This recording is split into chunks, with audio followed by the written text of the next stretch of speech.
Hello दोस्तों, कैसे हो। उम्मीद है कि मुझे आप सभी अच्छे होंगे। मैं विपिन बड़गोती आपके अपने प्लेटफॉर्म स्टडी सेल में स्वागत करता हूं। जैसा कि बच्चों आपको पता है कि हमने UP triple SC junior assistant और क्लर्क के लिए बाबू बैच को शुरू किया हुआ है। उस बाबू बैच में मैंने जो यूपी स्पेशल है उस यूपी स्पेशल में एक पूरी सीरीज को शुरू किया है, जो आपके ऑब्जेक्टिव टाइप क्वेश्चन को टॉपिक वाइज में लेके चल रहा हूं। उसी को ध्यान में रखते हुए आज ये हमारी 3rd क्लास है। तो अगर आपने इससे पहले वो वीडियो नहीं देखी हैं, वो टाइप नहीं देखे हैं, तो सबसे पहले आप उनको जाके देखिए।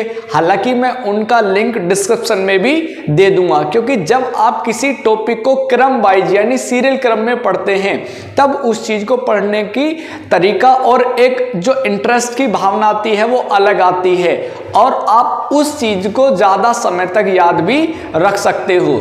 तो जो आज का जो हमारा टॉपिक है वो आपका मृदा, आपका कृषि और पशुपालन से है। इसमें केवल इन्हीं 3 टॉपिक से प्रश्न रहेंगे।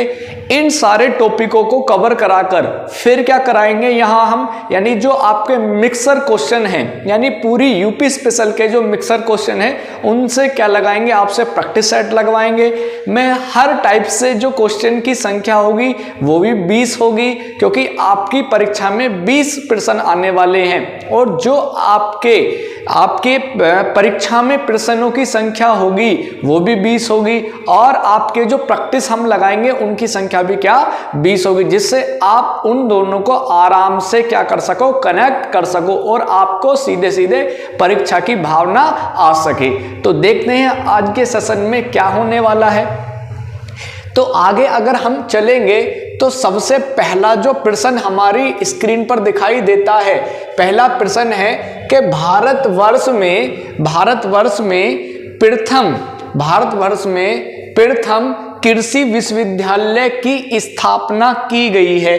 भैया कब की गई है वो इस बात को कह रहे हैं, और किसकी, यानी प्रथम कृषि विश्वविद्यालय की जो स्थापना की गई है ना, कहाँ की गई थी। तो भैया सबसे पहले बता दूं, आपका ऑप्शन में क्या है, पंतनगर है।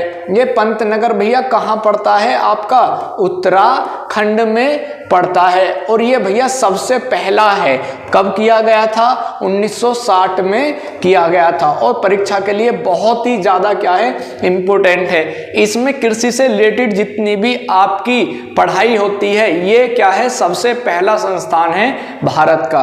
तो आपकी परीक्षा के लिए वेरी वेरी क्या है, इंपॉर्टेंट है। आगे है उत्तर प्रदेश की प्रमुख फसल है। अब देखो बात समझना, अगर यहाँ उत्तर प्रदेश है तो कि राज्य की बात कर रहा है आपने की, अगर यहीं पर ये प्रश्न में भारत होता तो इसका आंसर क्या हो जाता, चेंज हो जाता। जैसे मैं बात करूं उत्तर प्रदेश की जो प्रमुख फसल है ना भैया, क्या है, गेहूं है। अगर मैं टोटल भारत की बात करने लगूं तो भारत की क्या हो जाएगी भैया, सीधी धान हो जाएगी। कारण क्या है, क्योंकि भारत की मुख्य खाद्यान्न फसल धान है, जबकि उत्तर प्रदेश की क्या है, गेहूं है। अगर प्रश्न आ जाए कि भी गेहूं जो होता है सबसे ज्यादा कहाँ होता है, तो भैया उत्तर प्रदेश के उत्तर प्रदेश कह सकते हो, या क्या कह सकते हो, पश्चिमी क्षेत्र में होता है, क्योंकि परीक्षा में यहां भी प्रश्न कभी कभी पूछ लिया जाता है। अच्छा आगे मैं बात करूं धान का जो भारत में सबसे ज्यादा प्रथम स्थान पर उत्पादन होता है वो कहां होता है भैया, आपका पश्चिम बंगाल में होता है, क्योंकि कभी कभी यहां से भी प्रश्न परीक्षा में पूछ लेता है। आगे चलते हैं भैया, नेक्स्ट क्या है, वो कह रहे हैं कि जो लाल मिट्टी है, लाल मृदा है, वो पाई जाती है भैया कहाँ, आगरा मथुरा में तो भैया रेतीली मिट्टी पाई जाती है। एटा मैनपुरी, मिर्जा झांसीपुर, सीतापुर बाराबंकी। भैया जो आपका मिर्जापुर और झांसी है ना, ये आपका बुंदेलखंडीय क्षेत्र में पड़ता है। कहाँ पड़ता है भैया? बुंदेलखंड। और बुंदेलखंड में जितनी मृदा है ना वो कैसी है भैया? लाल है। अब ये जो लाल मृदा है इसका रंग लाल क्यों रहता है भैया? आयरन ऑक्साइड के कारण रहता है। किसके कारण रहता है? आयरन ऑक्साइड के कारण रहता है, क्योंकि इसमें इस तत्व की मात्रा क्या रहती है? ज्यादा रहती है। इसीलिए परीक्षा में यहां से सबसे ज्यादा प्रश्न पूछा जाता है। आगे चलते हैं, नेक्स्ट क्या है? आगे है उत्तर प्रदेश में शैस्य जलवायु क्षेत्रों की कितनी संख्या है? अब ये शैस्य वर्ड क्या है भैया? आपको ये भी तो पता होना चाहिए। और ये जलवायु क्या है? सबसे पहले इसको समझो। जलवायु का मतलब होता है जल प्लस वायु, यानी वहां की जो क्लाइमेट है ना उसमें शस्य के अनुसार क्षेत्रों की संख्या कितनी है भैया? आपकी संख्या 9 है। जबकि अगर मैं इस वर्ड पे जोड़ दूं कि जी उत्तर प्रदेश में पारिस्थितिक तंत्रों की संख्या कितनी है, तो ये आंसर हमारा क्या हो जाएगा? 20 हो जाएगा। अब ये जो शस्य शब्द है ना, शस्य शब्द का मतलब सीधा सीधा किससे होता है भैया? फसल वर्ड से होता है। किस से होता है? फसल से होता है। और परीक्षा में यहां से सबसे ज्यादा प्रश्न पूछे जाते हैं कि ये जो शस्य का मतलब होता है ये किससे होता है भैया? फसल से होता है। यानी किससे होता है? आपकी क्रॉप से होता है। आगे चलते हैं भैया, नेक्स्ट है निम्न में से कौन सा फसल चक्र पूर्वी उत्तर प्रदेश के लिए क्या है? सर्वाधिक उपयुक्त है। यानी जो आपका पूर्वी क्षेत्र है ना, पूर्वी क्षेत्र के लिए सबसे ज्यादा जो उपयुक्त है वो कौन सा है भैया? भैया देखो इसमें मूंग आ गया तो इसका मतलब है कि मूंग ऑप्शन में नहीं आएगा। इसमें तोरैया आ गया, ऑप्शन में नहीं आएगा। इसमें क्या है आपका? आलू भैया पश्चिम के लिए इंपॉर्टेंट है। कहाँ है? पश्चिम के लिए। आपका अलीगढ़ है, मथुरा है, आगरा है, यहाँ पर क्या होते हैं? सबसे ज्यादा आलू के होते हैं। और आगरा को तो आलू का निर्यात केंद्र भी बनाया गया है। तो ये तो हो नहीं सकता। तो हमारा जो ऑप्शन होगा वो होगा धान, मक्का और गेहूं। अब ये पूर्वी उत्तर प्रदेश की बात क्यों कर रहा है? क्योंकि पूर्वी उत्तर प्रदेश में जो जलवायु है वो क्या है? पश्चिमी उत्तर प्रदेश से डिफरेंट है। इसीलिए वो परीक्षा में जानबूझकर आपको क्या कर रहा है? चेंज करेगा। या तो वो क्या कह सकता है? पूर्वी उत्तर प्रदेश की बात कर सकता है, या क्या कर सकता है भैया यहाँ पर? पश्चिमी। अगर पश्चिमी की बात कर ले तो क्या हो जाएगा? गन्ना, उसके बाद आपका गेहूं, और उसके बाद क्या जाएगा आपका? गन्ना गेहूं के बाद क्या जाएगा सीधा? यानी मक्का। ये क्या है आपका? पश्चिमी वाला है, यानी जो पश्चिमी पैटर्न है उस पर है ये। आगे चलते हैं भैया, एक सेकंड भाई, थोड़ा सा ये बोर्ड दोबारा से रिकवर हो गया है तो इस पे चलते हैं दोबारा।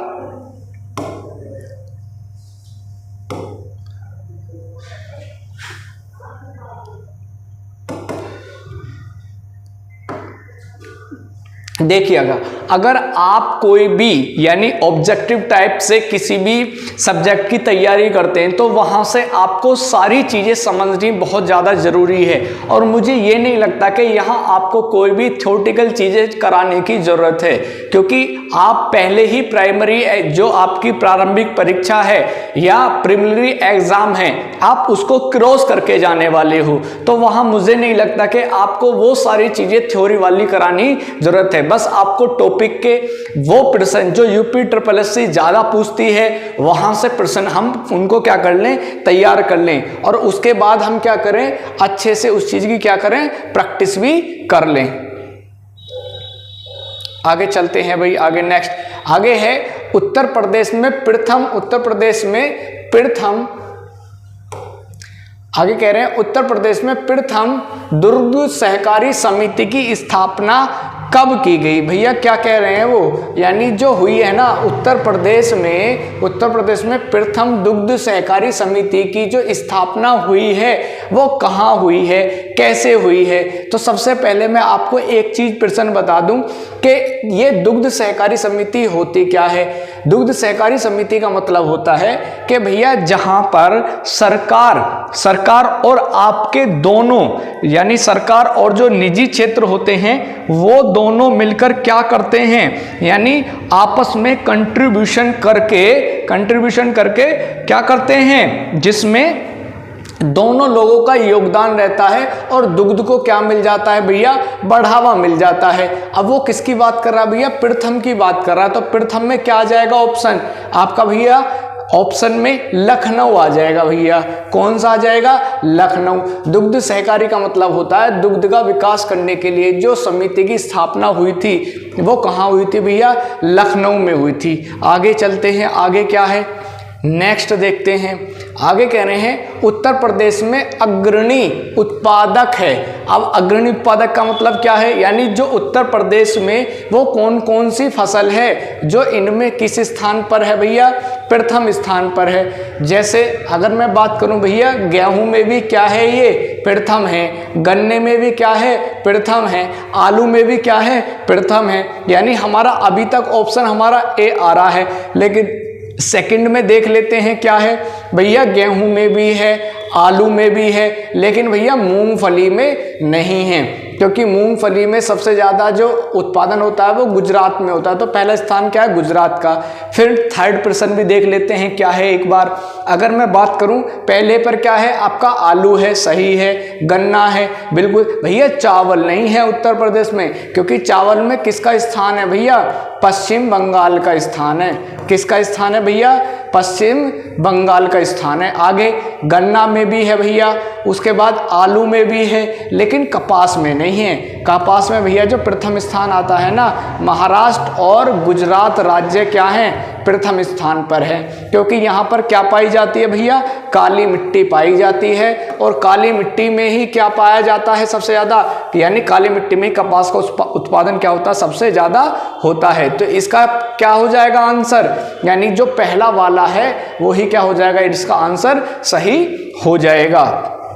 नेक्स्ट देखते हैं भैया, वो कह रहे हैं उत्तर प्रदेश किस उत्पाद का सबसे बड़ा उत्पादक नहीं है। वही प्रश्न घूम के आ गया भैया। सबसे यानी गेहूं भी भैया सबसे ज़्यादा करता है, वो भैया आलू भी करता है, वो भैया गन्ना भी करता है, लेकिन क्या है भैया, फूल नहीं करता है भैया। तो इसका आंसर क्या आ जाएगा, यानी 4 वाला इसका आंसर नहीं होगा, जबकि 3 क्या होंगे इसके आंसर होंगे, यानी इन 3 का उत्पादन वो सबसे ज़्यादा करता है।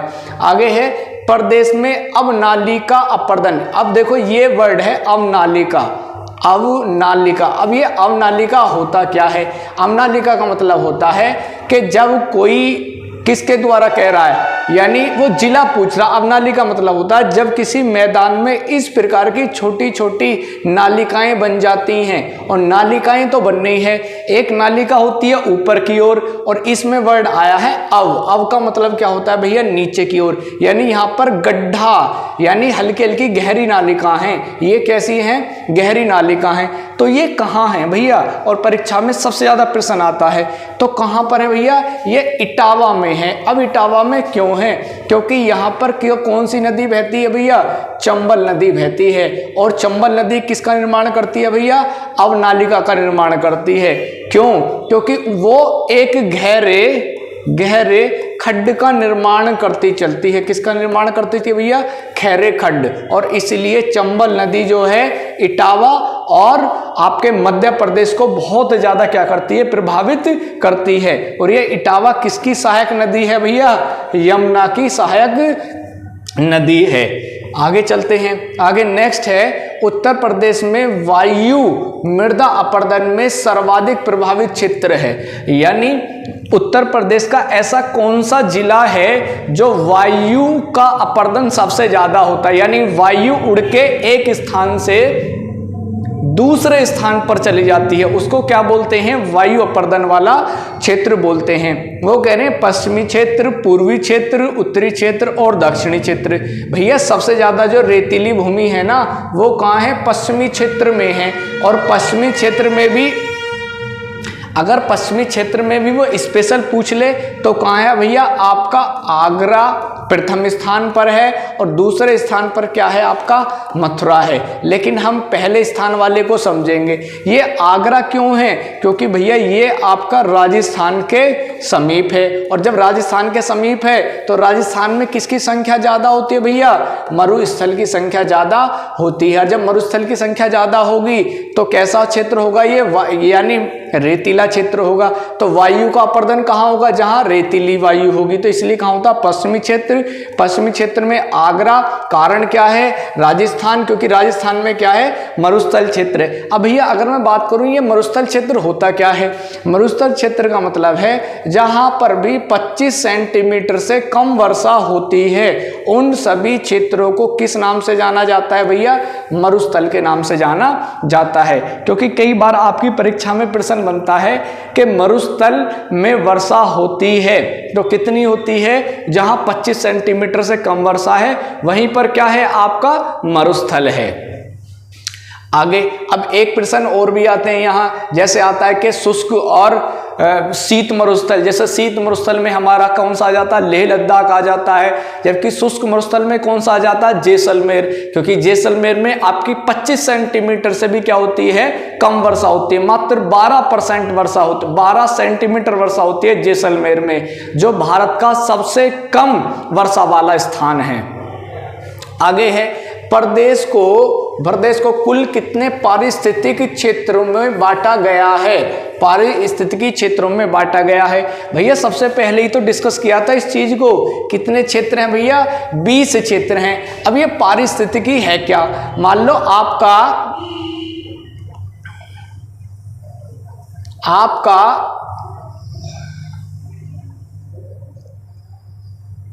ये मान लो उत्तर प्रदेश है। अब ये उत्तर प्रदेश में पारिस्थितिकी का मतलब क्या होता है? यानी जो इन्वायरमेंटल है, आपकी जो इकोलॉजिकल वाला पार्ट है, उसके अनुसार इसको कितने क्षेत्रों में बांटा गया है भैया? 20 क्षेत्रों में बांटा गया है। इसी को क्या बोलते हैं? पारिस्थितिक क्षेत्रों में जो बांटने की संख्या है वो कितनी है? 22 है। जबकि हमने जो सस्य फसल के बारे में पढ़ा था उनकी संख्या कितनी थी भैया? 9 थी। ये भी आप याद रखिएगा। आगे चलते हैं। उत्तर प्रदेश की सबसे महत्वपूर्ण नकदी फसल कौन सी है? नकदी का मतलब क्या होता है भैया? फसल आपकी 2 से 3 प्रकार की होती हैं जो मुख्य होती हैं। एक होती है आपकी खाद्यान्न फसल, एक होती है वाणिज्यिक या नकदी फसल, एक होती है आपकी क्या? यानी जो बागानी फसल होती हैं। अब इनमें से समझने वाली क्या चीजें हैं? यानी वो नकदी का मतलब है, कह रहा है कि हम उन फसलों को बोते हैं जिनको केवल बाजार में बेचा जाता है, उनसे किसी प्रकार की खाद्यान्न की आपूर्ति नहीं होती। यानी उनको इसलिए रोपा जाता है कि जिससे हम उनको बाजार में बेचकर कुछ नकदी प्राप्त कर सके। इस नकदी के साथ साथ उन फसलों को किस नाम से जाना जाता है भैया?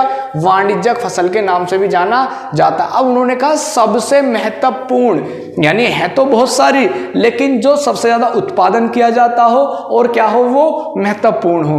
तो भैया क्या है आपकी? भैया गन्ना है। गन्ना ही क्या है? आपकी नकदी फसल है। लेकिन गन्ने के साथ साथ और भी आपकी कई सारी फसल हैं जिनका क्या किया जा सकता है? उत्पादन किया जाता है नकदी के रूप में। आगे चलते हैं भैया। नेक्स्ट है निम्न में से दलहन फसल क्षेत्र उत्तर प्रदेश में सर्वाधिक है। यानी जो किस दलहन फसल का क्षेत्र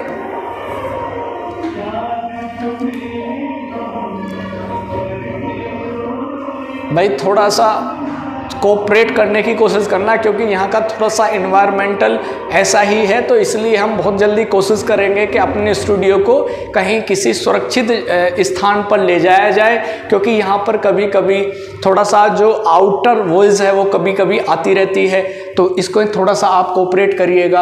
आगे कह रहे हैं वो निम्न में से किस दलहन फसल का क्षेत्र उत्तर प्रदेश में सर्वाधिक है? यानी उत्तर प्रदेश में भैया कौन सी दाल ऐसी है जो सबसे ज्यादा होती है? तो भैया बताओ, मटर ज्यादा होती है, चना ज्यादा होता है, मूंग ज्यादा होती है या अरहर होती है?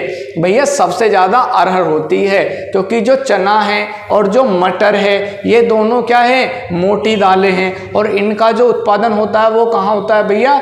मध्य प्रदेश में होता है। जबकि अगर मैं बात करूं उत्तर प्रदेश में किसका ज्यादा उत्पादन है भैया? आपका अरहर का सबसे ज्यादा उत्पादन होता है। आगे है कृषि श्रम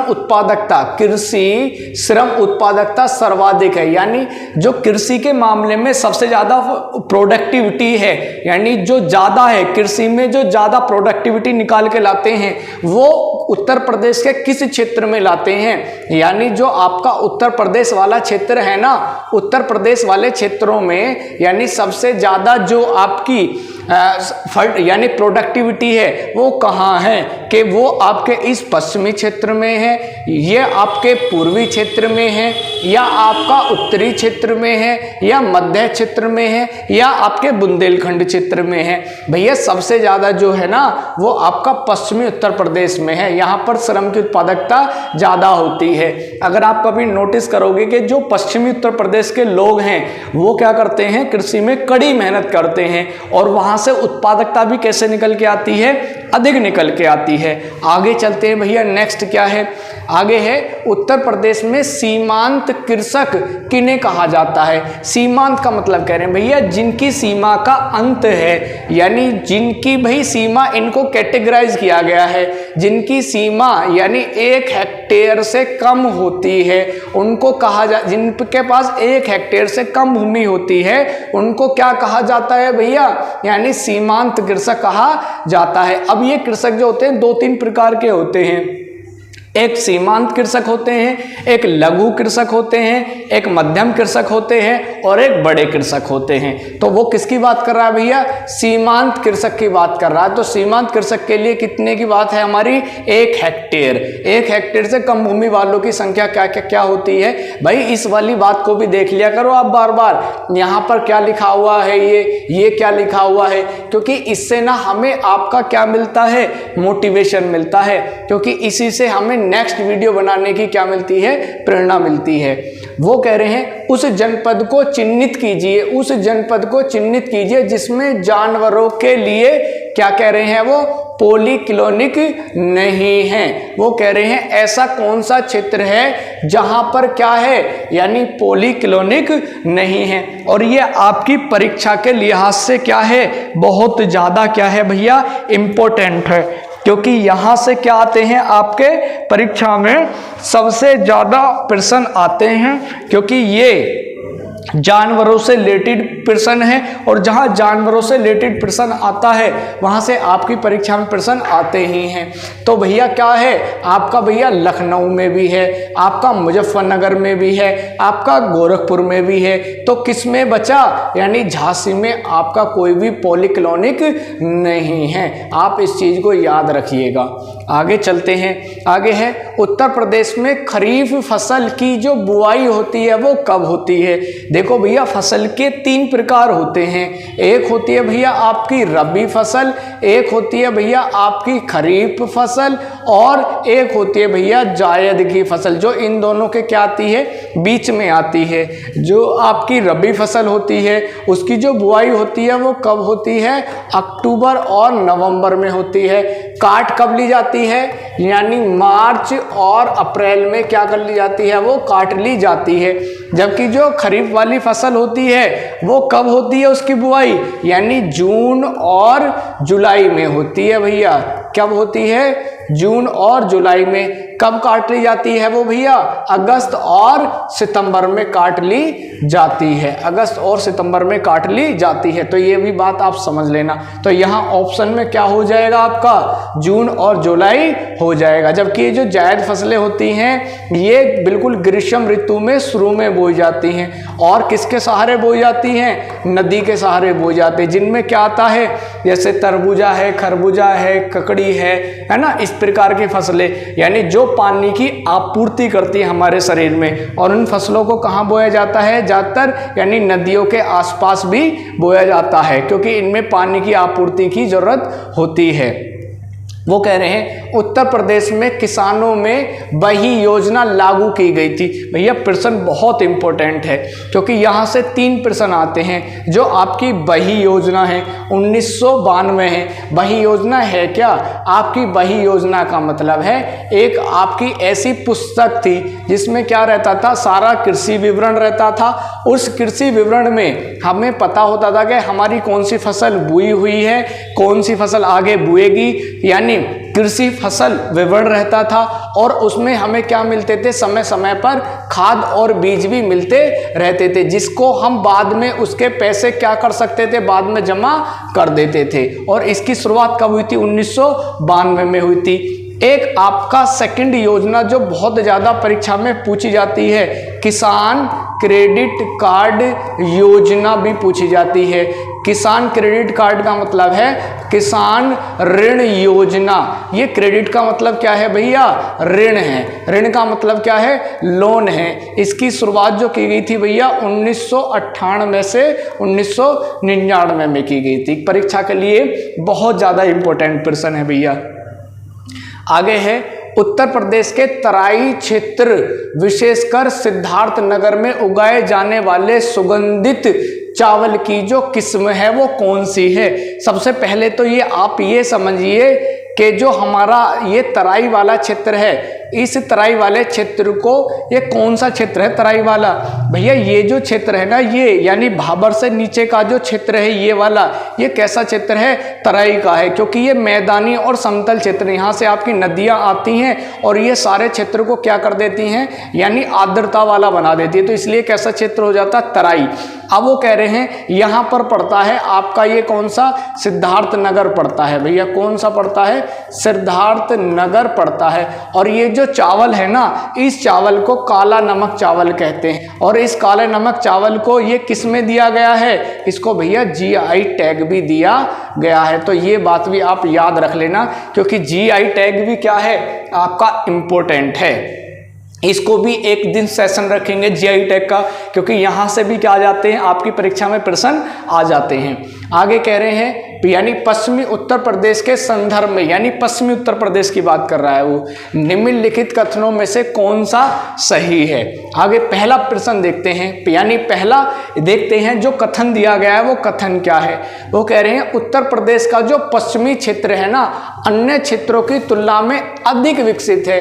भैया हमने अभी बात करी थी कि पश्चिमी क्षेत्र जो है ना, कृषि श्रम की उत्पादकता वहां ज्यादा है, और जब कृषि श्रम की उत्पादकता ज्यादा है तो कृषि में क्या होगा? उत्पादन भी ज्यादा होगा, और जब उत्पादन ज्यादा होगा तो क्या होगा भैया? विकसित भी तो ज्यादा होगा, यानी डेवलप भी तो ज्यादा होगा।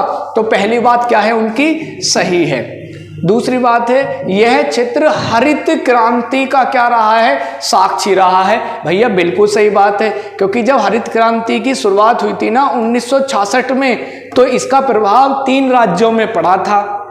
कौन कौन से में पड़ा था भैया? आपका पंजाब में पड़ा था, प्लस आपका किस में पड़ा था? हरियाणा में पड़ा था, और तीसरा क्या पड़ा था? पश्चिमी किस में पड़ा था? उत्तर प्रदेश में पड़ा था। तो ये भी बात सही है। तो हमारी दोनों चीज क्या है? सही है, यानी 1 और 2 क्या है? दोनों क्या है? सही हैं। और भैया ये हो जाता है आपका यहाँ टॉपिक कंप्लीट। और अगर आपने अंत तक ये सेशन देखा है तो मुझे लगता है कि आपके इस टाइप से जो बनने वाले जितने भी प्रश्न हैं वो मोस्टली क्लियर हो गए होंगे।